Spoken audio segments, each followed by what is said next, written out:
Support for this show, Politics Done Right, comes from politicsdoneright.com, publishers of How to Make America Utopia, Take Away the Economy from Those Who Rigged It, As I See It, Class Warfare, The Only Resort to Right-Wing Doom, It's Worth It, How to Talk to Your Right-Wing Relatives, Friends, and Neighbors, and other books written by Egberto, Willies.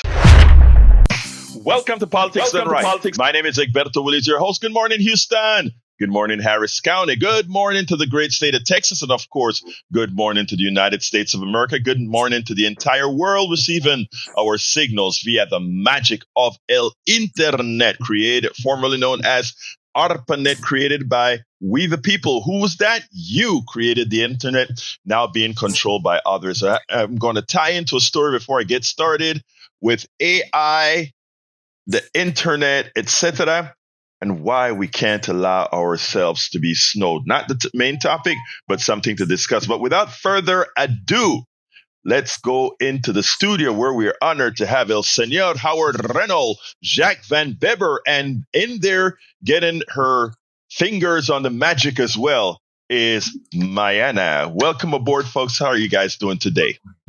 We're doing good. It's nice to hear you.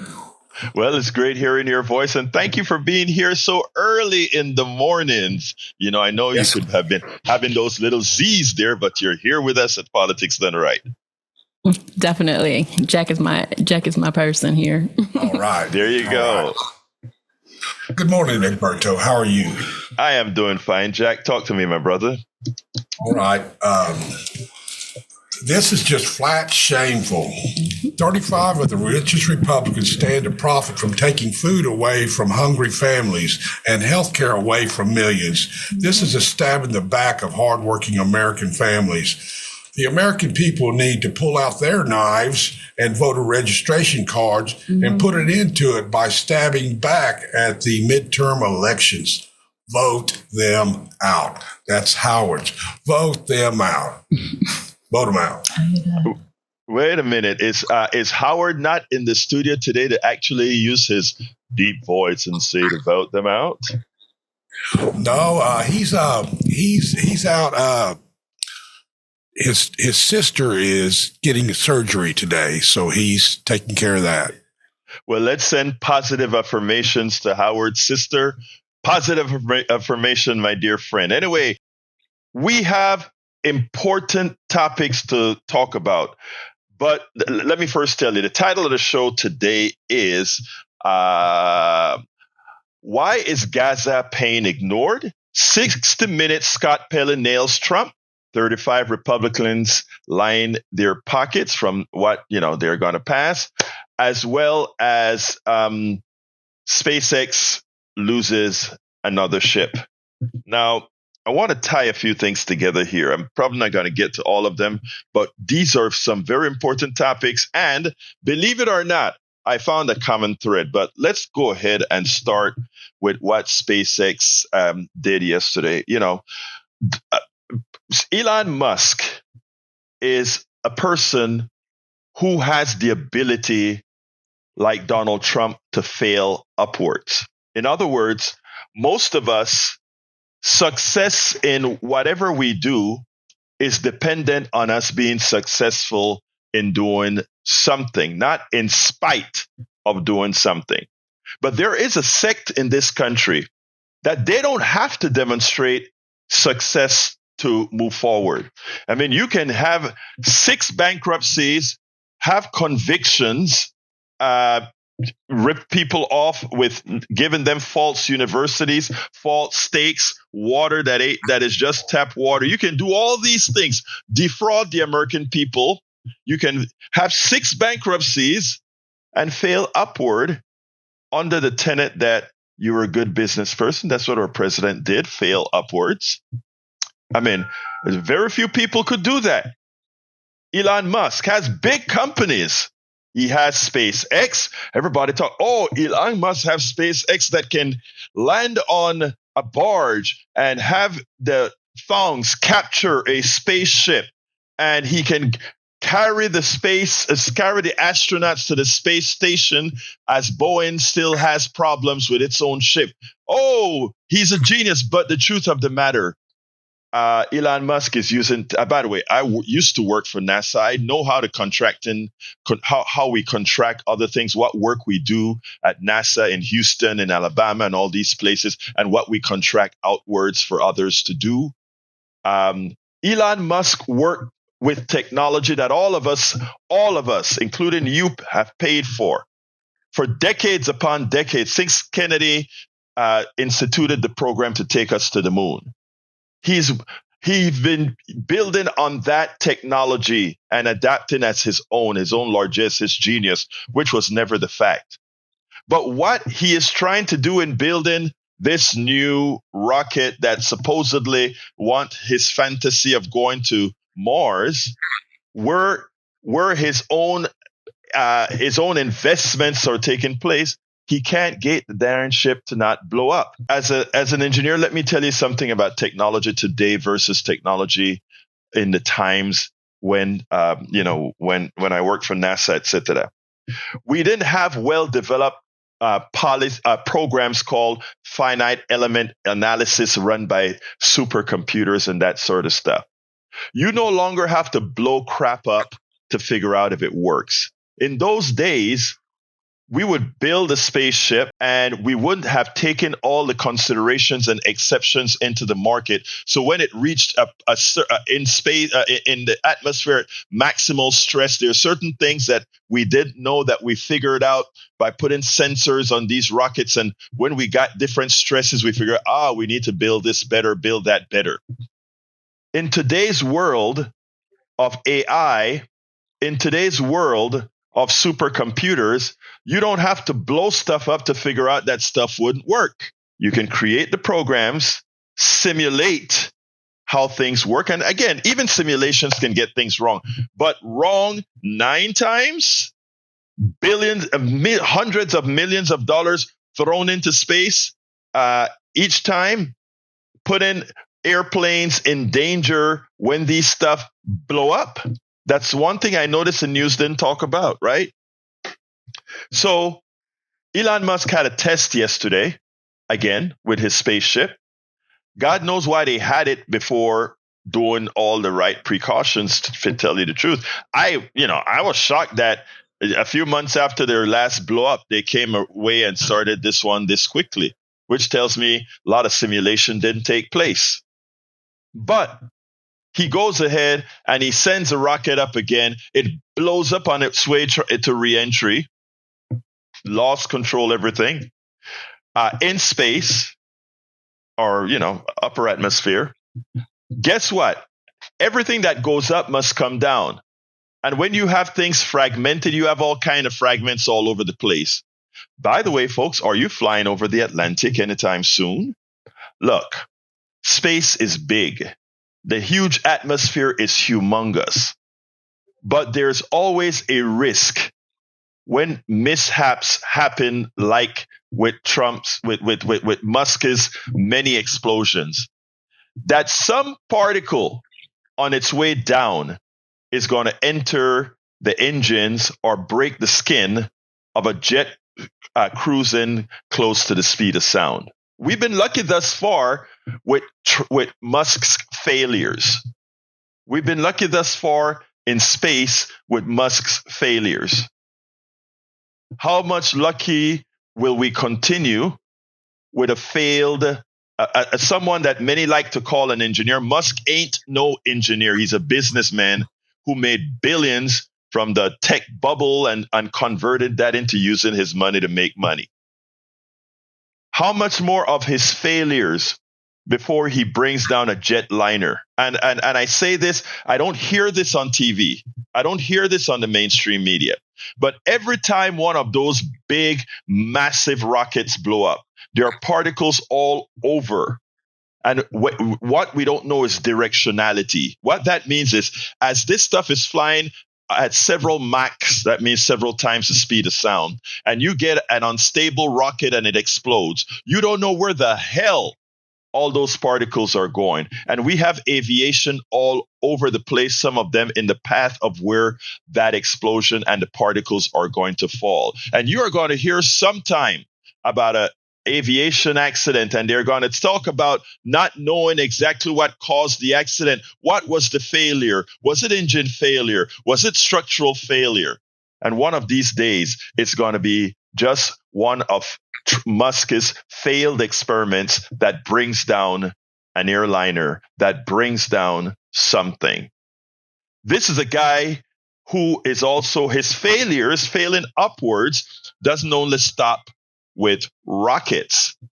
It also hits our government. Because one of the reasons, or one of the arguments that Donald Trump used for this big tax cut is that they were going to be able to find a whole lot of waste, fraud, and abuse. And his point, man, was none other than failing upwards Elon Musk. And Elon Musk, with big fanfare, said, we can be able to cut $2 trillion out of government so that we can give it to all those rich people, right? So that is a premise that they use on how they are going to be able to provide all this rich people with their tax cuts.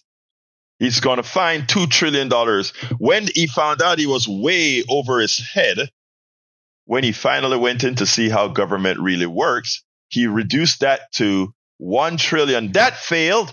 He laid people off left and right. He laid monitors and the folks who checked for whether there was waste, fraud, and abuse. He got them fired. He laid them off. He got rid of them. The real people who understand government and know what fraud is about, he got rid of them. And in the process of him trying to find waste, fraud, and abuse and closing down NOAA, which means our hurricane season, we are going to be in trouble, not having great forecasts this year. There's a lot waiting to happen.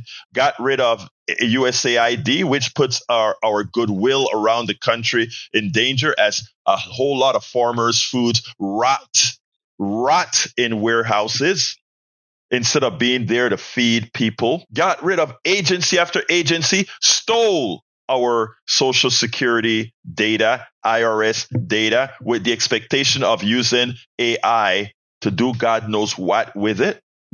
That's what the man who failed upward, Musk, did. And then at the end, when he couldn't find any real waste, fraud, and abuse in the programs that he looked at, he claimed to have saved and found $150 billion in fraud, waste, and abuse. But of course, we all know the way the Trump administration works. If they had found any fraud, you would have had those fraudsters marching up in a pep walk to show waste, fraud, and abuse. They would have said, look, you see, we told you this criminal was stealing from money. Of course, we know the real thief in the White House is the president, as he pardons people who's ripped the Treasury off for hundreds of millions of dollars. Just this week, that couple got pardoned after swindling $30-something million from us all.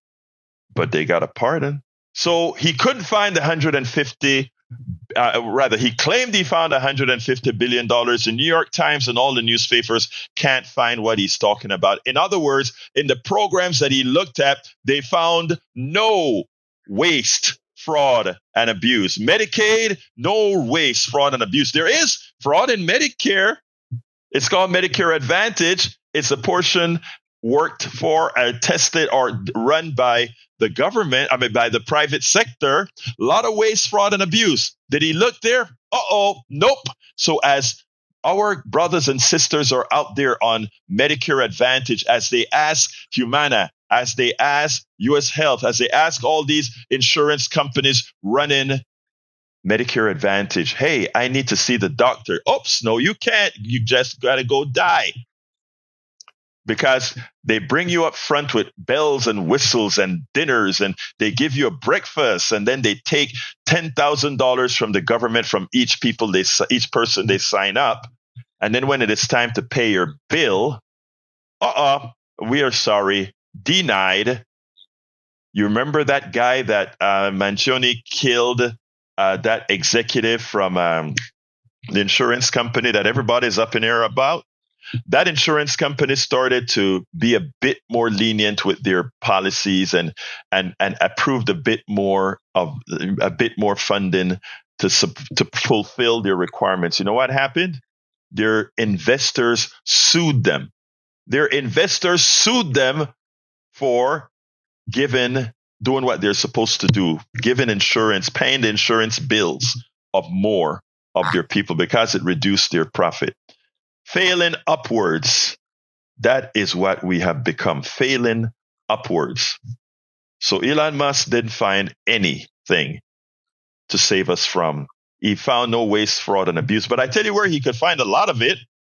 The Defense Department, the Defense Industrial Complex that feeds our Defense Department have yet to pass an audit. Our gatekeepers, the people who find fraud and abuse, they could not get in there and be able to do an audit because they're failures. They continue to take your money and purportedly build bombs at a price that the bombs don't cost, even as they do all wrong with it.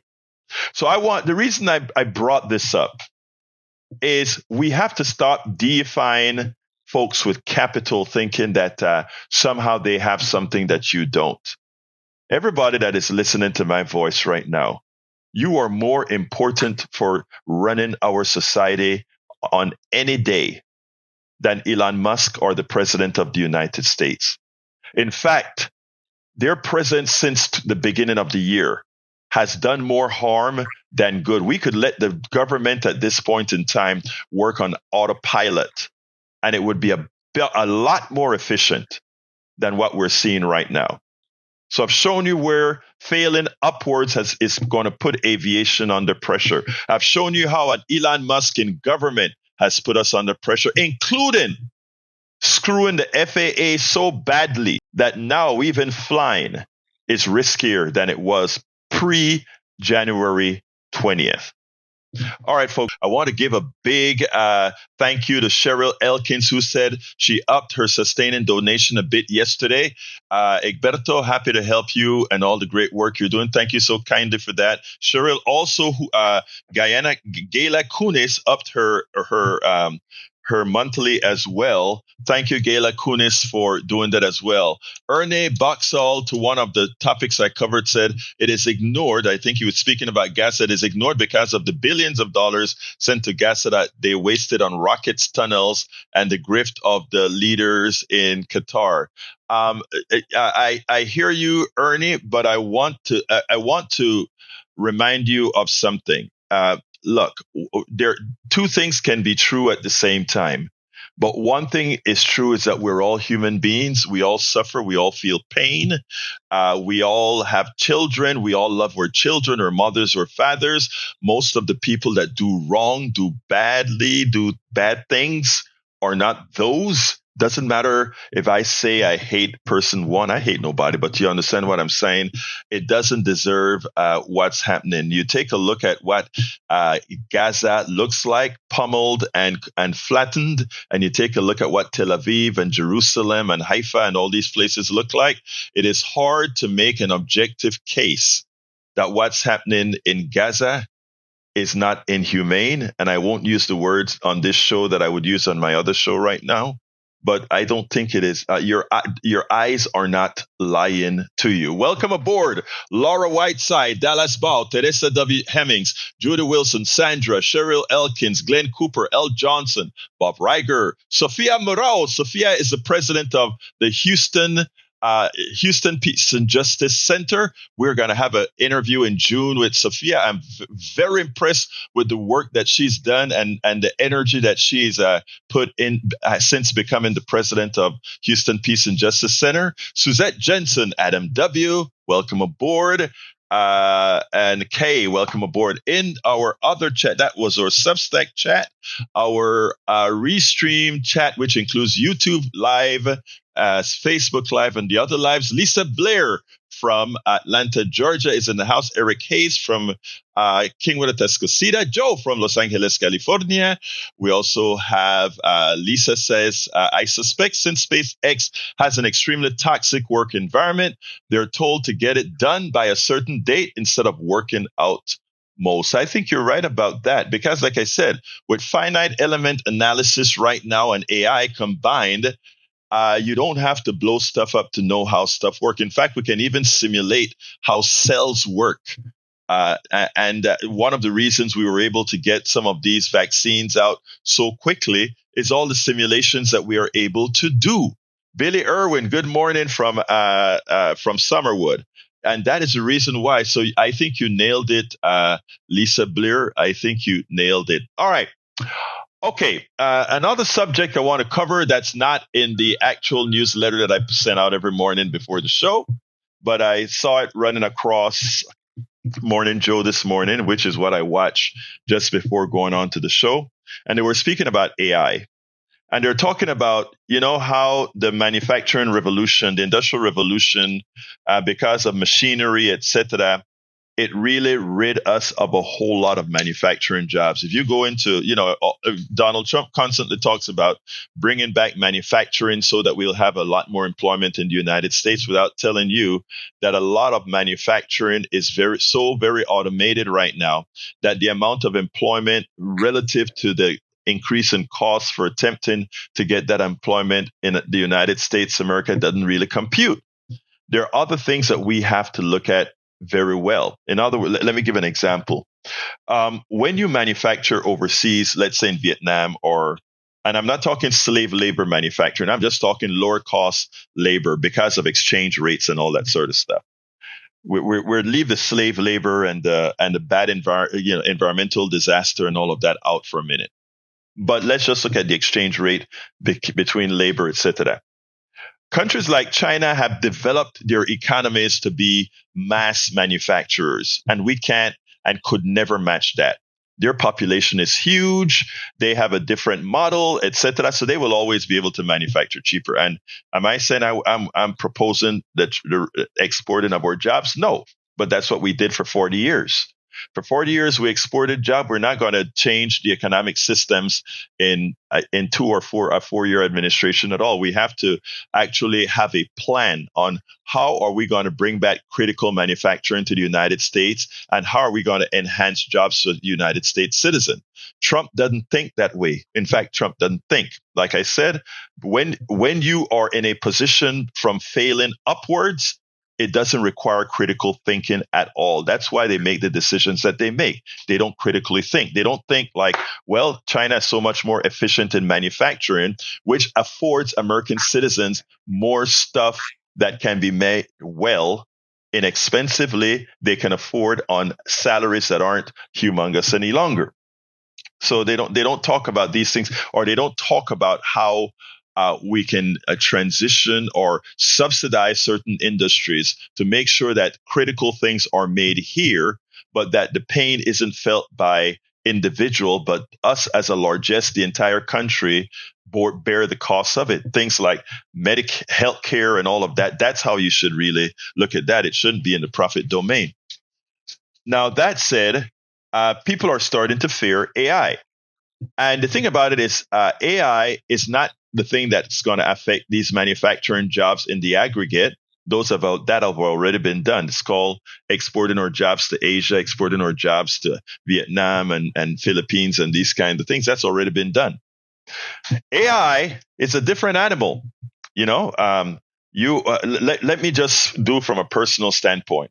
I'm a one-person news operation. I flood the zone with progressive information, whether that be TikTok, Instagram, Telegram, YouTube, Facebook, Twitch, all of that at once. When I start this program in the morning, it is piped all over the place. One person. And that is done via the magic of a lot of different AI instruments, right? And when it's time for me to turn a lot of my program in I'm talking to you guys right now, and a lot of you call in and you guys are smart. Some of the callers that call in, and look, one person corrected me last night. I got an email from Patrick last night that said, I want to tell you kindly that you messed up with DEFCON 5 as opposed to DEFCON 1. And I said, I had that stuff blasted all over the place. Daily Kos, Op-Ed News, all these places. And I missed DEFCON 5 for DEFCON 1. Well, I made all those changes. But one of the reasons that it's all over the place that quickly, etc., is that I have tools, AI tools that aids I am going to process our video that we're doing right here through AI, so that it can take out some of the great stuff many of you have said, and I can go ahead and then take that and turn that into good TikToks and good Instagrams, etc. Now, if I didn't have all these tools, I would have to have a whole lot more folk working to do this, to put out the same volume of information. Now, again, all these tools cost, but it doesn't mean I have to pay a health insurance for somebody else, because if I hire somebody, I am not like these corporations. One of the reasons I work solo is if I hire somebody, I want that person to have health insurance. And since our government is lousy in the health department, and it's going to get worse if we cut Medicaid, Medicare, etc., I would want that. Since I can't do that, I just bust my behind 16 hours a day to get the job done. AI makes it possible.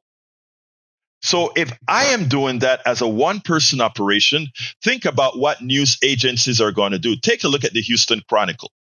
Read a story and then read the About section of the Houston Chronicle. It says the following: some of our stories are AI generated, but it all goes through a human being eventually.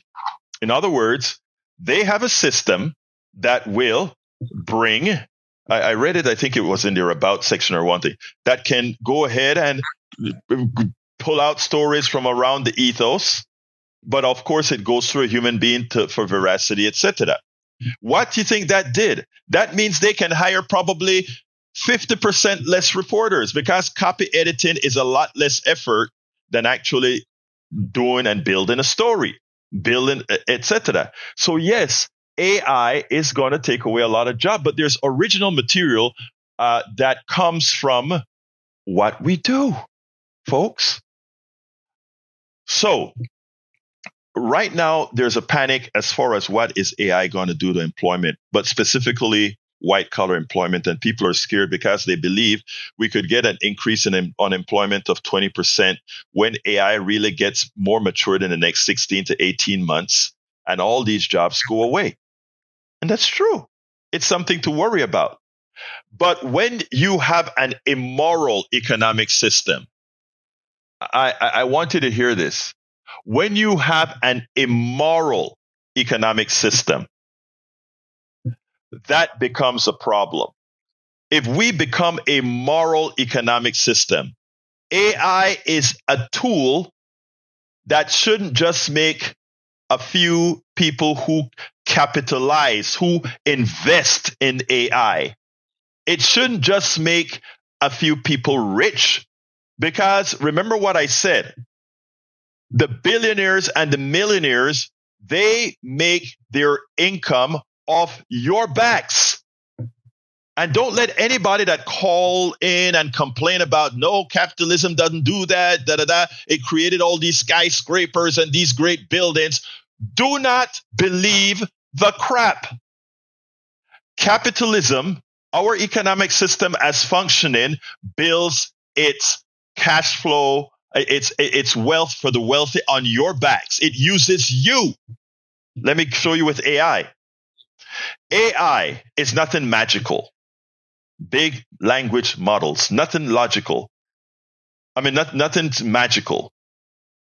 AI looks at everything you, Americans, everybody listening to me, everything you have typed and placed onto Facebook, everything you've typed and placed onto an article, if you've written an article onto everything that you have ever done that can be aspirated over the internet is what builds the knowledge base of AI, which means you are every single person hearing my voice who has ever written an email, who has ever done something. You know, when researchers research people's behavior, right? Let's say Texas A&M or the University of Texas are doing a study on how people behave. You are a part of that study because you're a part of people and they determine how you behave. AI picks up that information and then they can regurgitate that when somebody asks AI a certain type of question and build models, etc. So you are instrumental. Every single human being is instrumental in what AI does. But the way our economic system works right now, under the current laws, the people who are going to benefit from AI are those who have the capital to pay the software engineers who go ahead and create the large language models that interpret all of your data. And those engineers make a good salary, but all the spoils and profit. When I pay OpenGPT, I have a professional OpenGPT account. I have a professional Zoom account. I have I don't mean Zoom Inc. account, the ones that does the automation. I'm not talking about the Zoom that we use. I have all these automated things that I pay monthly for all these different services. The spoils doesn't go to all the people who participated, but it goes to just the people who own that company that does these different models and pocket it for their shareholders, even though all of you were instrumental in giving the knowledge base that they use. So what we actually need, instead of being fearful of AI, is being moral about AI.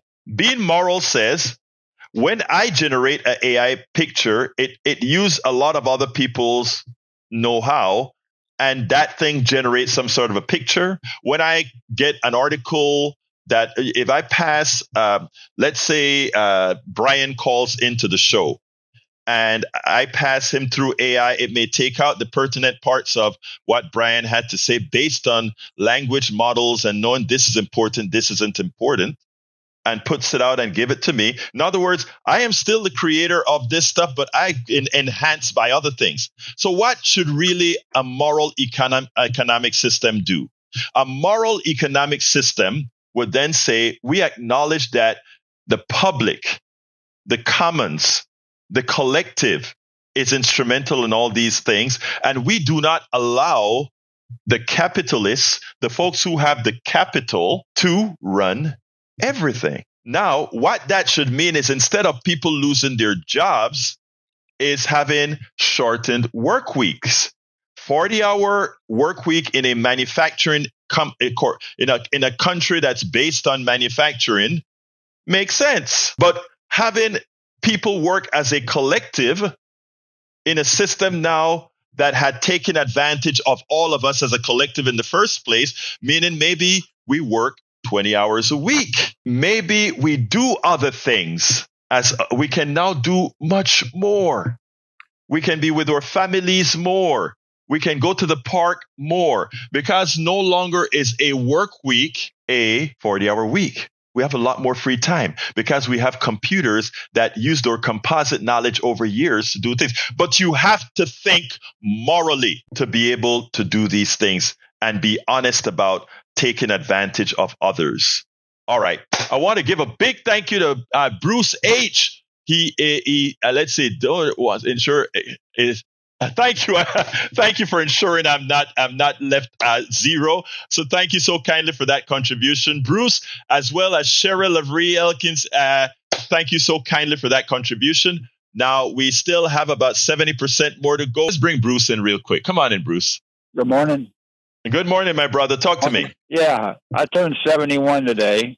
Okay, stop. Happy birthday to Bruce. Happy birthday to Bruce. Happy birthday, good Bruce. Happy birthday to you. All right, continue. Yeah, I got 41 years more than I thought I'd ever get when I was a young man.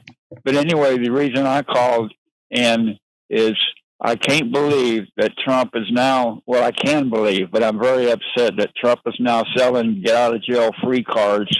If you have the money and you contribute, you're going to get your pardon. And that is crap. But anyway, I'm not going to hold you up very long today because I know you got other callers. So goodbye.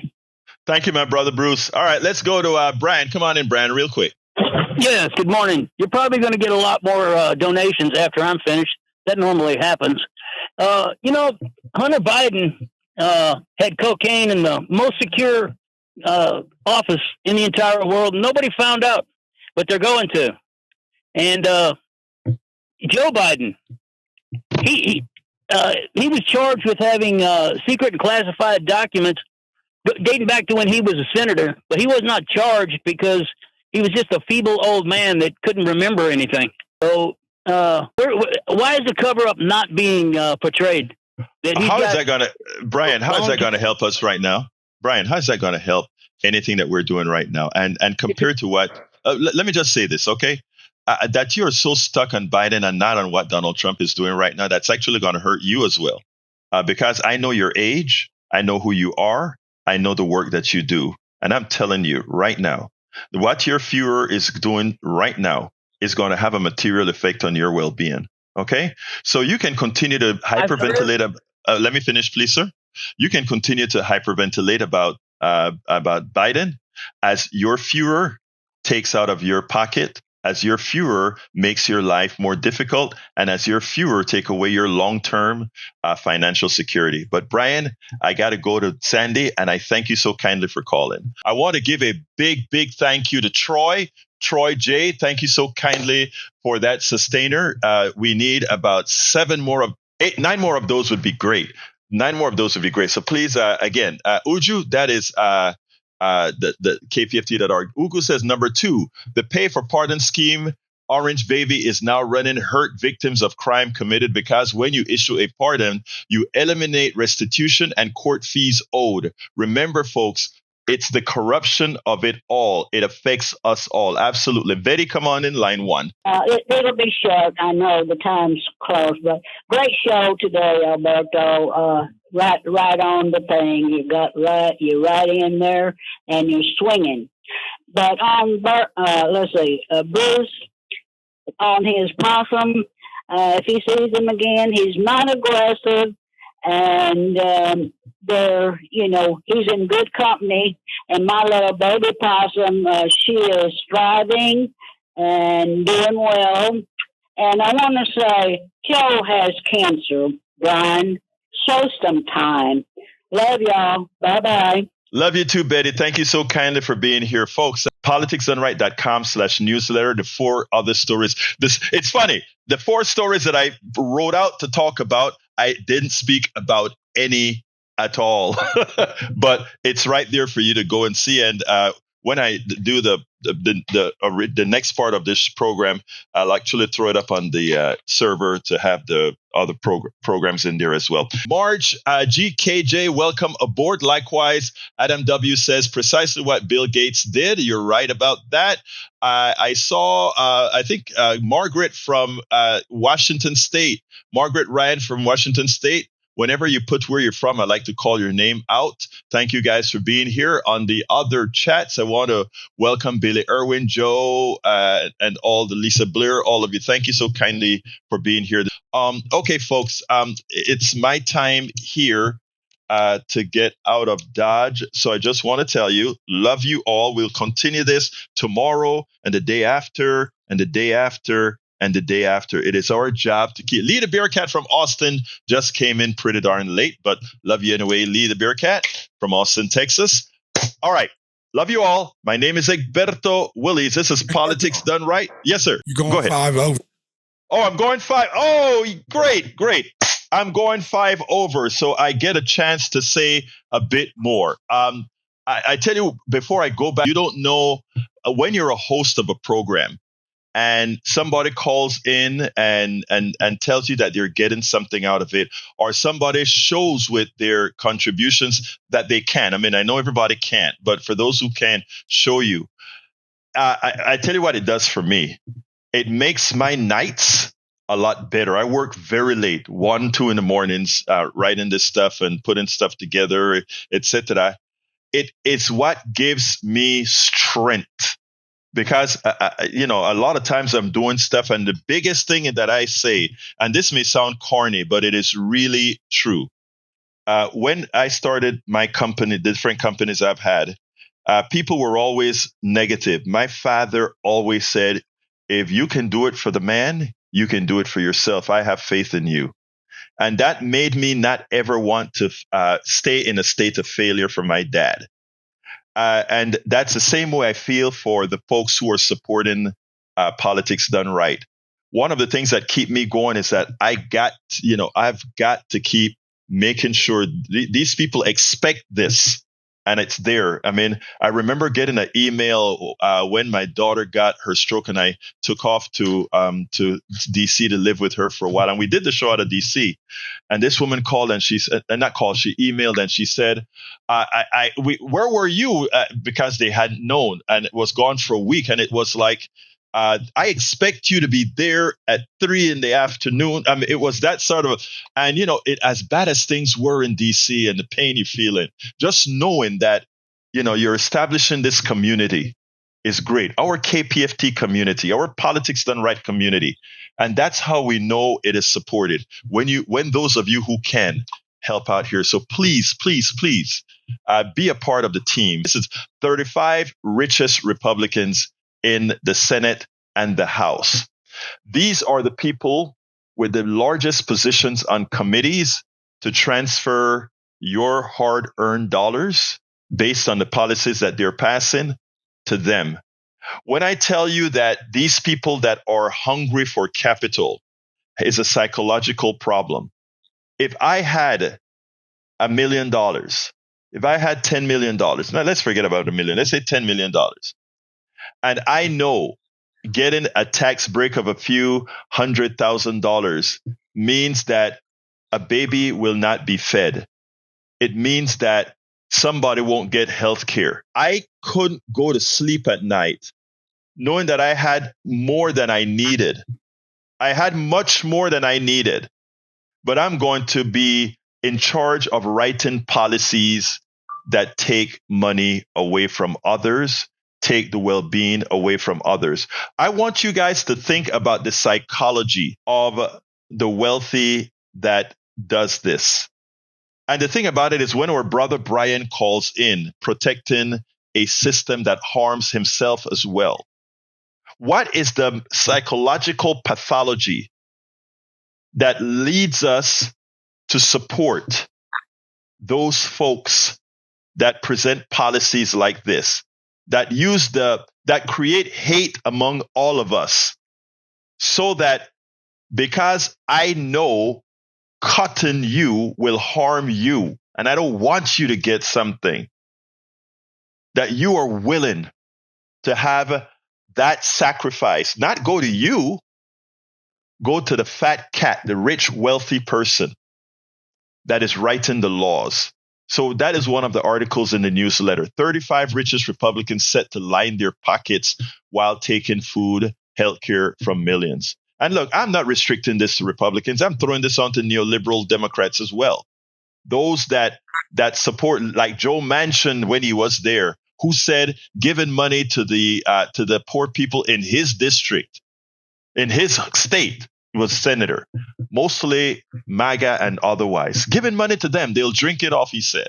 That was a neoliberal Democrat. But anyway, those of you that are young enough to remember the Obamacare fights, the Affordable Care Act fights that began in 2009 through 2010, you will remember that there was a whole lot of stuff that happened, and eventually Senator Kennedy died. Eventually, we lost the seat in Massachusetts to that guy that drove around in his truck. I don't remember his name. But anyhow, it turns out that a big part of Obamacare bill passed, but an important section was unable to get passed because it was done in two pieces, right? Well, during that time, Nancy Pelosi, a great, great lawmaker, even though I have a whole lot of problems with her, she's a great lawmaker.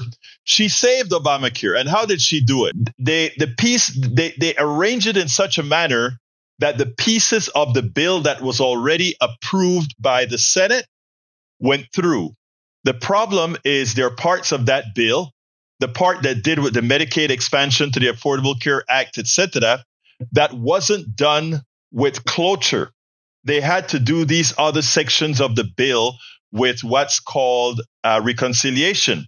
The problem with reconciliation is that it can be, any policies that are passed with reconciliation can actually be overturned.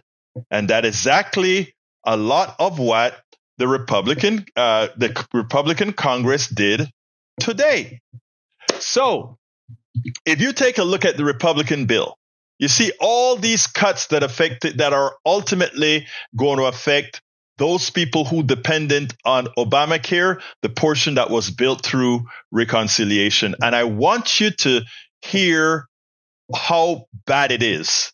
First of all, a lot of insurance going to be gone.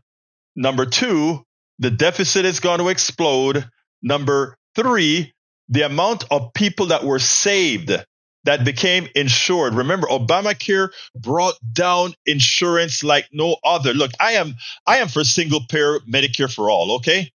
Obamacare is not that. Obamacare is still a giveaway to insurance companies, but it is better than not having insurance. It is better than nothing. The problem is some people still believe in this capitalist free market crap that doesn't work in healthcare. But okay, that's what we got. And we got a lot of people on insurance. That said, what the Republicans are doing is dismantling that portion of it. And in the process, there are a lot of backdoors that are dependent on it that affects Medicare and other parts of the program as well. I want you to listen to Steve Ratner. He's going to talk about the deficit. He's also going to talk about what's been cut. This bill is a disaster.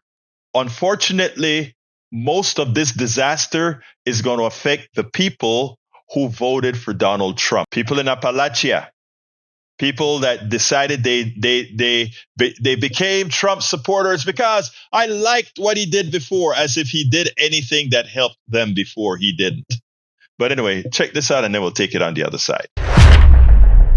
Let's talk about the deficit and what this House bill, if it does make its way through, if the Senate, which has said it's not going to vote, many Republicans for this, it's just too big. But if it does go through, what would it do to the deficit?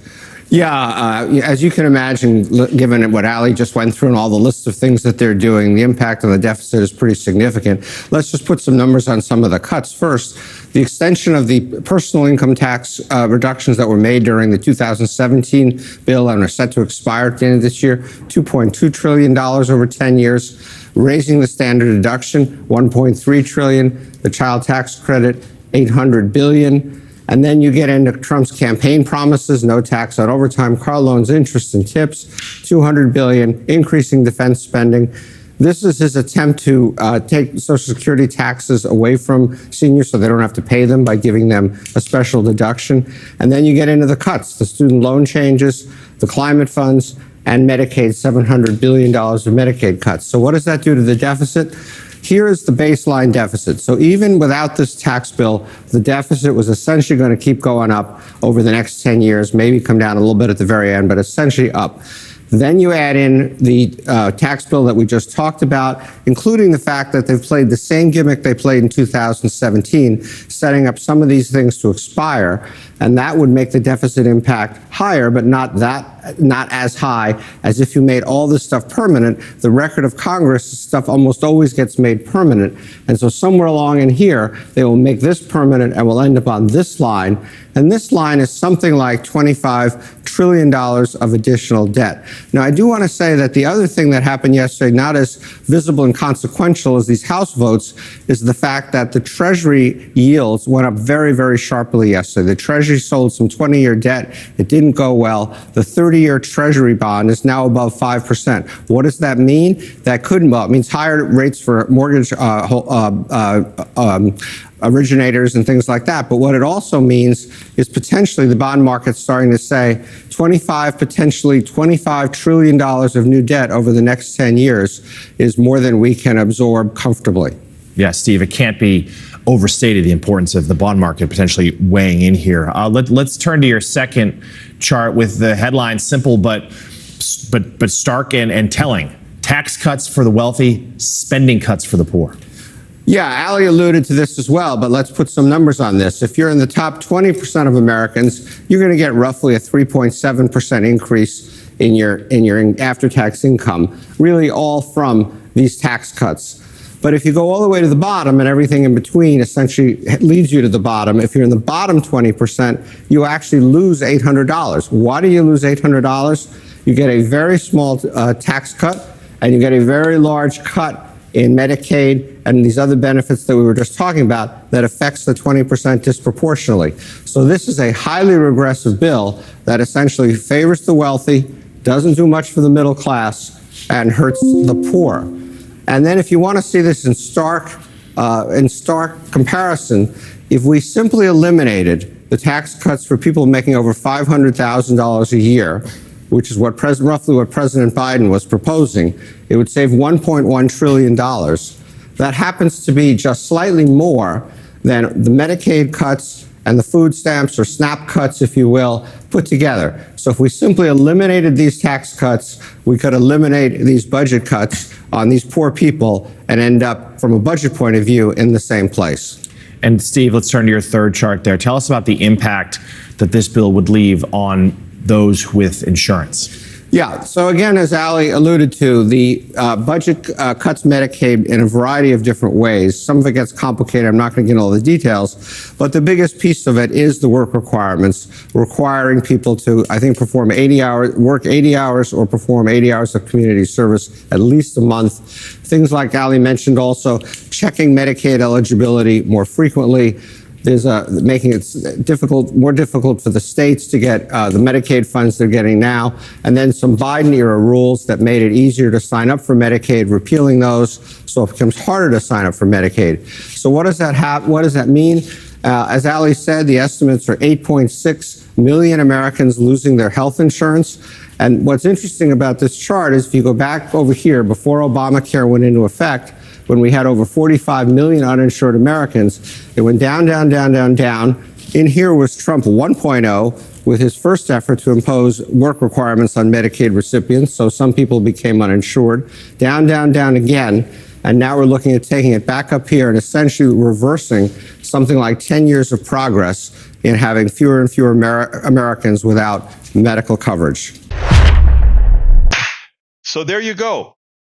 All the undoing of making the middle class a little bit better off. A decline, a transfer of the wealth from the working class to the rich.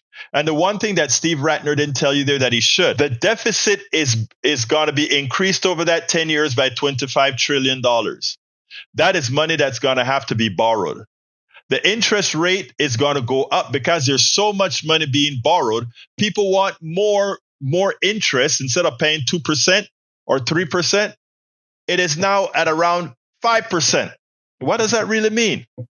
That really means that our deficit, without getting any more services, is going to go way up because we're paying so much more to borrow the money. And by the way, guess who we're borrowing the money from? We are increasing these deficits to give these rich people more money. We are increasing these tariffs to steal your money and give it to the rich people. We're taking away health care so that these rich people can get a bigger tax cut. And with that money that they have saved, guess what these nice people are going to do?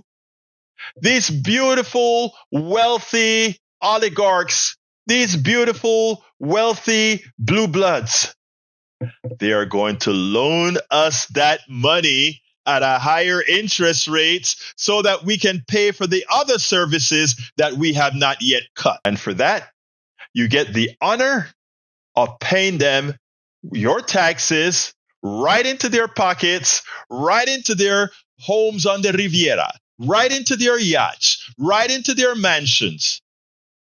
When are we as the working class? When are we as the intellects? When are we as the one who actually produce, the ones who actually invent, the ones who actually do the real work? When are we going to stop allowing them to have us look at a $400 million plane?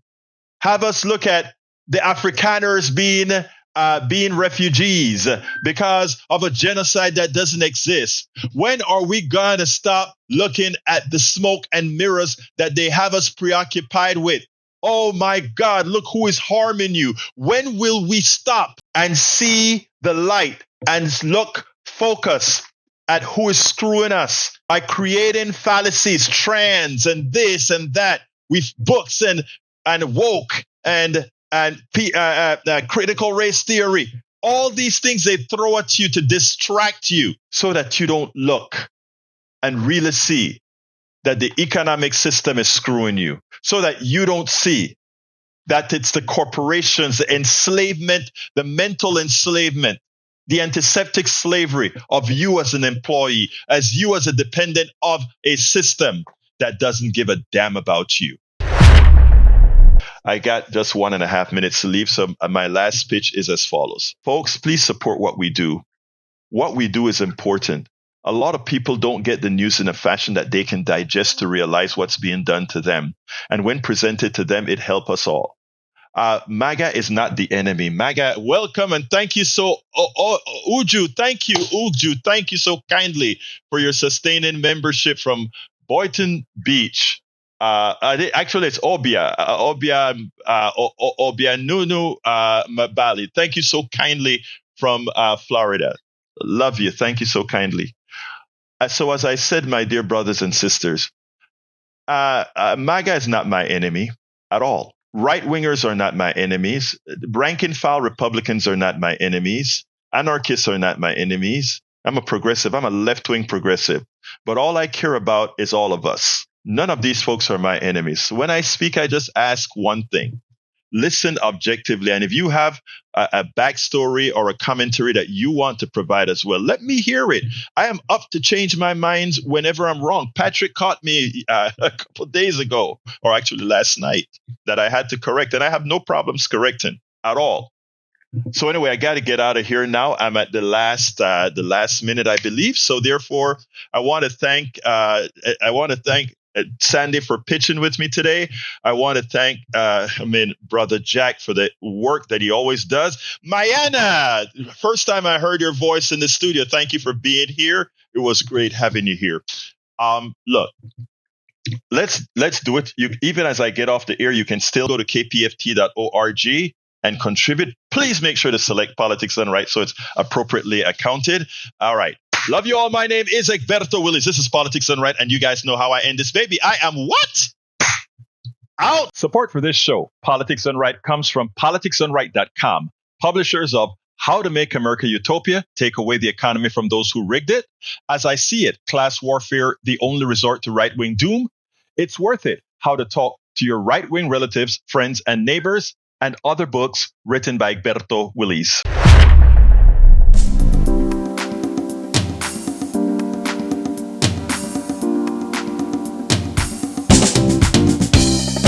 Welcome to Politics Done Right.